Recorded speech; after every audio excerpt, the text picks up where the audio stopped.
Hey, Steve, welcome to the Startup Project Show. Thanks for having me. Glad to be here. So you have, really interesting, diverse set of experiences. You have an overlap from academia. You did your own startup, or you're also doing investing. So I think it's really, very few people have these interesting vantage points where, you come at different directions.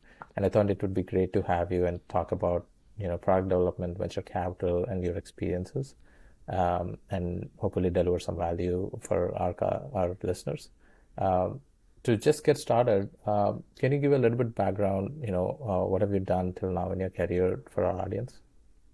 Yeah, happy to do that. So, I was born and raised in Paris, in France, and I studied electrical engineering there at like the MIT of France, if you want. And then right after that, moved to the Bay Area to get my MBA at Stanford and spent the first decade of my career as a entrepreneur slash product manager. So entrepreneur for my own company, CEO, and then product manager, worked for Meta, Nokia, Electronic Arts. And I made a name for myself during the mobile era where I built products that won a number of prestigious awards like an Emmy nomination, Wall Street Journal Innovation Award, and are used today by literally billions of people. As a result of that, I was invited to write a book on what makes a great product, like a great digital product, which you can see here on the video if you're watching. It's right there. The book is what started one of the key priorities in my life for the past decade, which is this organization called Products That Count, that I started initially because, when I was writing this book, it was clear that product managers needed a place to learn from one another, to share best practices, and they didn't have that. And so it started as a community. And I incorporated it as a non-for-profit because I wanted us to focus on the three key questions that all PMs want to be answering, which is what makes a great product, what makes a great product manager, what makes a great product leader, as opposed to be thinking about how to build a business around it. I just wanted us to focus on the product conversation. So that's been a key important element in my life for the past decade.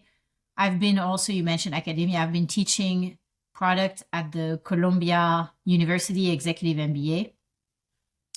And then in parallel to that, when I was at Meta after selling my last company, I started to do angel investments and did that with some great successes. I was very fortunate early on in my investing career, before I lost too much money, to meet with incredible investors who taught me a lot about what makes a great company and a great investment, and how to, and make money from investing, which is sort of the definition. And as I was doing more of it, I started to do some SPVs with my partners. And the growth of Products That Count, that product community, was feeding me a lot of incredible investment opportunity. And so I became more and more involved in the world of investing. I briefly joined a venture capital firm, one of the traditional, Silicon Valley dinosaurs. And when I saw how they operate, I immediately realized that I was going to be way better off doing it myself, applying a product mindset to the venture capital industry. And that's what led to the creation of Mighty Capital 6 years ago.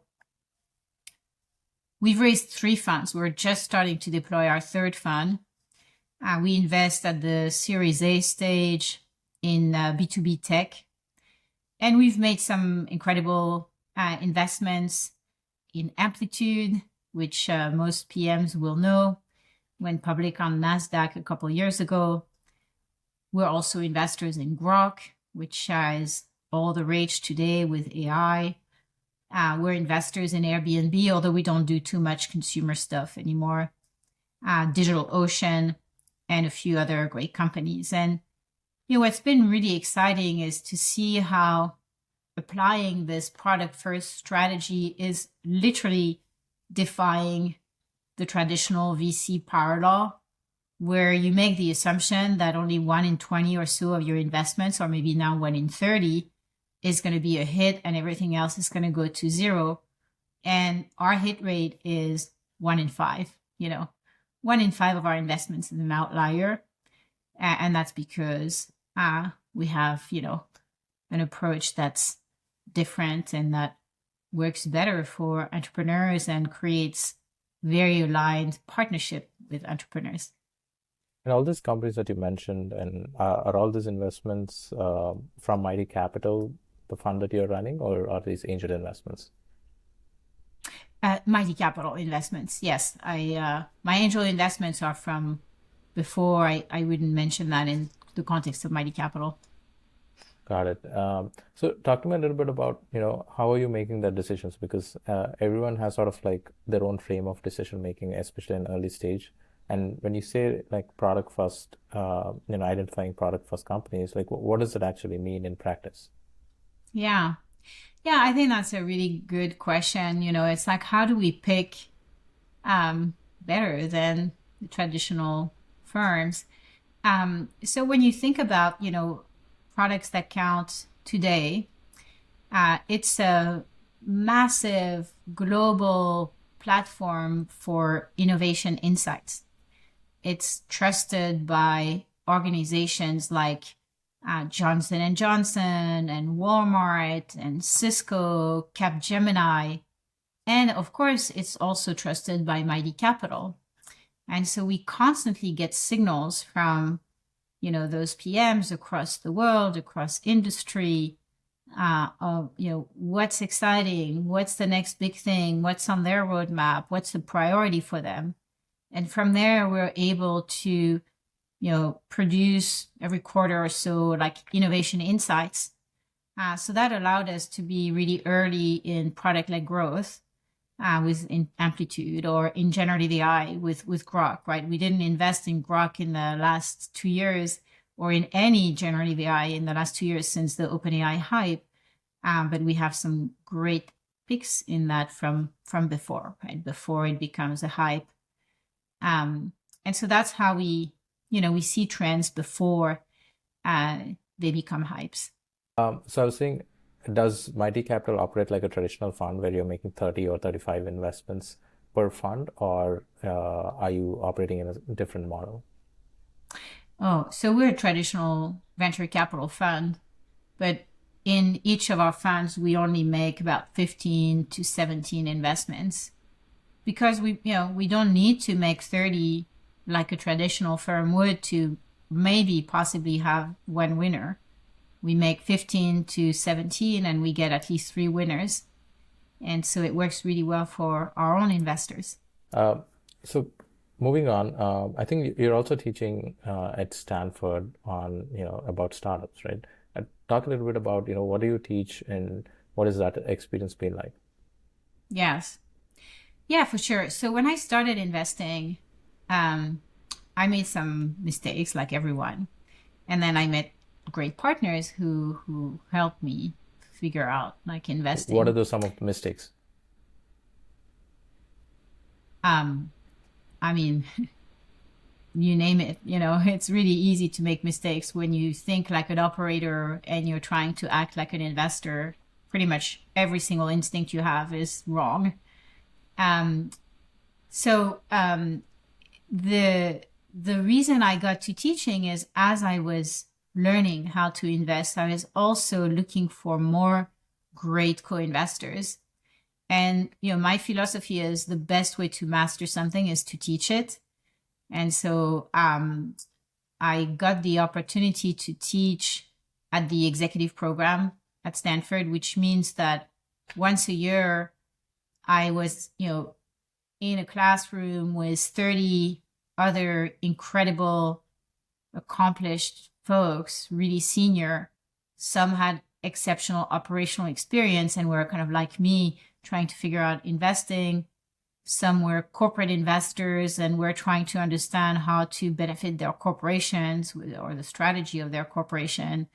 And some were public market investors and were also trying to figure out like what happens in the private market.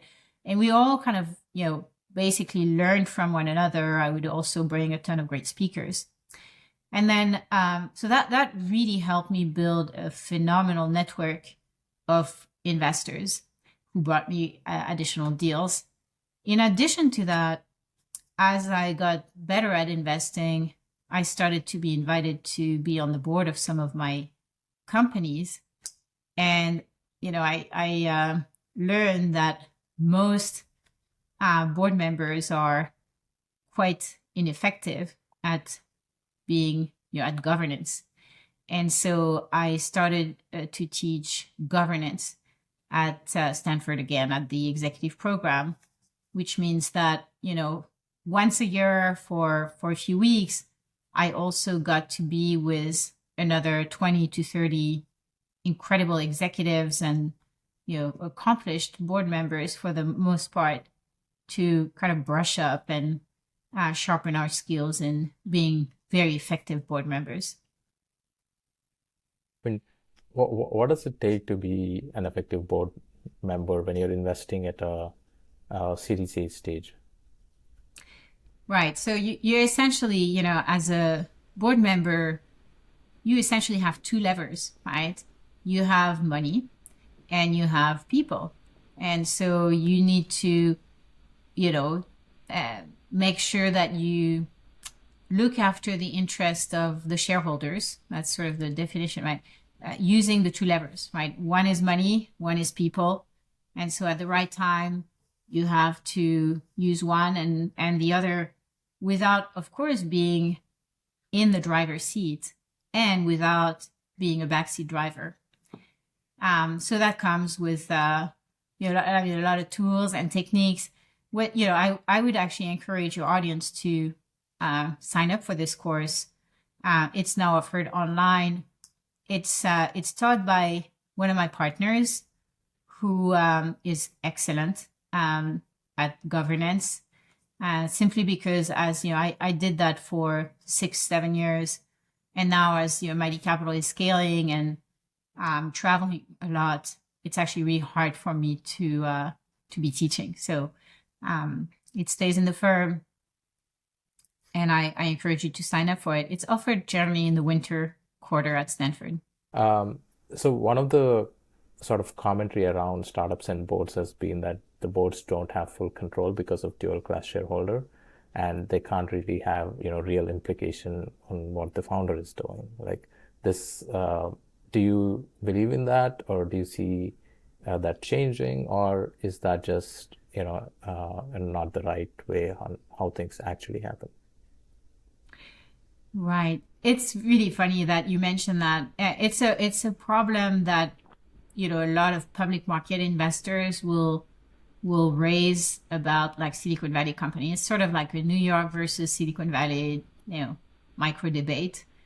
The truth is, if it comes to that, you've already lost the battle, because if you need to enforce your control rights or your voting right as a board member to get stuff done, you're a really ineffective board member.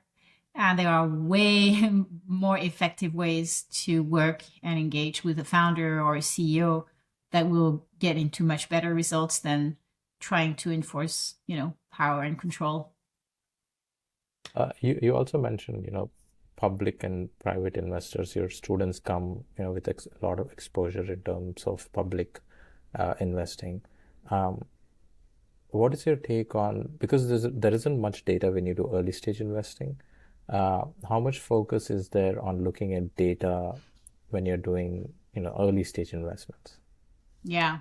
So that's exactly what there's a small portion of the executives who are like former traders or hedge funds folks, and what typically they think is, oh, I'm going to come into private markets, which is an untapped opportunity, and I'm going to get all the data I need, and therefore I'll outperform private markets, which private market already by far outperform public markets. Anyway, so very quickly they realized that you can't um, use a data-driven approach with early stage investing. You have to use a mix of looking at data, looking at people, looking at like having intuition about innovation trends. It's, the one asset class in finance that requires a lot of experience because it's both an art and a science, not just a science. So, just to follow up on that, are there any specific things that you as an investor sort of focus on more, or like for example, in my case, when I do pre-seed investing, for me, like the one important factor that I sort of focus on because we invest in SaaS is, can one of the founders really write great code or like execute faster in terms of writing code? Like that is one point I definitely want to have in my startup.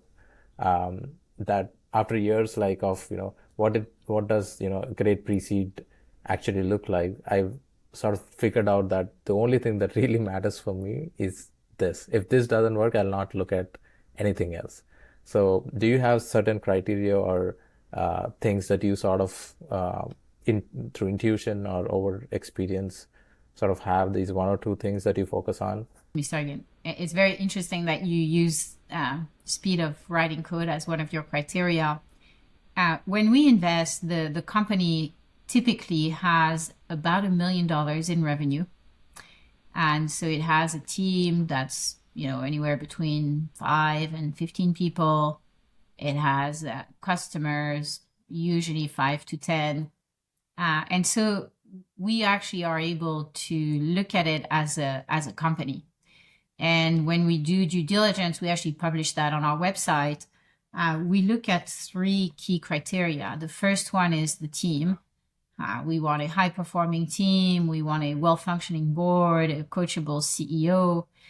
We do references. Then we look at traction. So we want revenue growth. We look at revenue composition. We do customer references. We look at the market, the roadmap, and then the terms. We are, going to be in a partnership with entrepreneurs for many years. And so we want the relationship to be based on fair terms. And so once we check all that, then we actually look at the fit with Mighty Capital. And that's really important because we win 80% of the deals we want to get into, which is a really high win rate. We won deals against, SoftBank when it was difficult to do that. We have co-invested with Mayfield and Benchmark and a number of other big firms. And we're able, even though we're a young brand, to do that because we make sure that we invest when there's a real fit with Mighty Capital. So when, 500,000 product managers can be valuable to the company that the CEO is building. It's amazing. I mean, I've faced this, when we are trying to get into a pre-seed round and some large investor coming and taking an entire round. That's sort of like a very common scenario that we encounter. And I think 80% is pretty high, especially when you're co-investing with such large brands. I want to get back to this, notion of, what makes a great product. I know you've written a book on it, and what makes a great. So I want to split this into 2 parts. Like what makes a great product, and then what makes a great product manager. Mm-hmm. Yeah. Well, let's start with what makes a great product. So the book that I wrote was, essentially, right. The key message of the book is technology is an extension of ourselves. And so when we think what makes a great product, we have to think about what makes a great person. And I use the mind, body, spirit framework to describe that. So, mind, we all like to learn. That's why people listen to your podcast. And so we expect that our technology will also learn and will solve really complex problems. Body, we all want to look good. And we expect that our technology will also be beautiful, and that is not just pretty pictures. It's about efficiency, it's about a wow factor. And then we also all want to have like a spiritual life, right? A meaningful life. And so we expect that our product, our technology will give us meaning they will be personalized, and at the same time they will protect our privacy. And so that's kind of how I think about great products. And, that's sort of philosophical. But then when you apply that to AI, for example, which is what, so many product managers are working on right now, you can look at, kind of what's table stakes versus what's left to solve. So Mind, right, the first one, that's been solved a long time ago. In fact, IBM Watson, which we think of very much as like a machine, right, a robot, just because IBM, right, International Business Machines, but it is not something that we think of as delightful, right? It is something that is like a tool to solve problems that has never been solved before. And that was like 13 or 15 years ago. Now, the body part, right, beauty, that's sort of where we are today with ChatGPT, right? The interaction with ChatGPT feels very delightful. It feels almost human until you realize that it's not a human who's talking to you, even though they're talking like a human. There's no personalization. And so ChatGPT sort of nailed that beauty aspect. And what has yet to be invented is AI that's actually personalized. That's like much closer to a human because it talks like a human, but it also says human things. And that, I think, is, the work that any product manager or entrepreneur of the next 1 or 2 decades are going to be doing. I will say all the companies that we're seeing in AI right now, a very large majority is focused on relatively small problems. And I think it's because of what you were talking about earlier when you say speed of coding is a success criteria. And so if speed, and I agree with you, speed is definitely a success criteria in this market. So it means that serial entrepreneurs, for example, have a massive competitive advantage over first-time entrepreneurs. Same with experienced PMs, have a massive competitive advantage. But when speed is of the essence, then you tend to want to solve problems that can be solved quickly. And so by nature, they're relatively small problems. And so you see a lot of sort of efficiency plays that, will essentially no longer be relevant features or businesses in the next 3 to 6 months because of just, Microsoft, OpenAI, or Mistral, or Perplexity, or whatever will release a feature. Instead, what I would encourage entrepreneurs and PMs to think about is what is a problem that's super big that only AI can solve? And, there are at least 3. The first one, I think, is drug discovery. It's a problem that's way more complex than the human mind, too many variables, but it can be solved with AI very effectively. I'd love to see entrepreneurs tackle that. I see a few, but I think there could be room for many more. Another is electric vehicle or self-driving cars. Same thing, right? So many variables in such a complex environment. AI can solve that way better than humans. And so it's a big problem to solve by AI exclusively. And then the third one is loneliness. And when you think about loneliness, like I don't mean just dating, I mean like aging people who want a companion. Think of like the movie Her, where AI can help, especially post-pandemic, where so many people work from home and are isolated, really help provide like personalized companionship and mental health solutions. And so I would love to see more AI companies created to solve these big problems.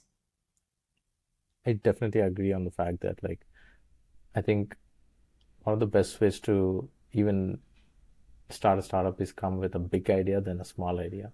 Like take a big idea, but create a smaller approach to that big idea.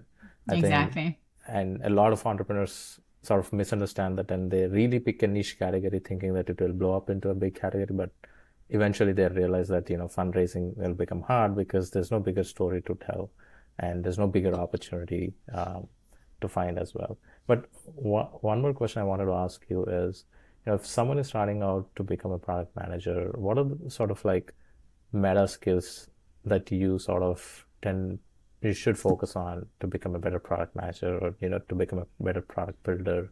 What are a couple of skills that they should pursue? Yeah. It's a bit of $1 million question. I'll tell you why.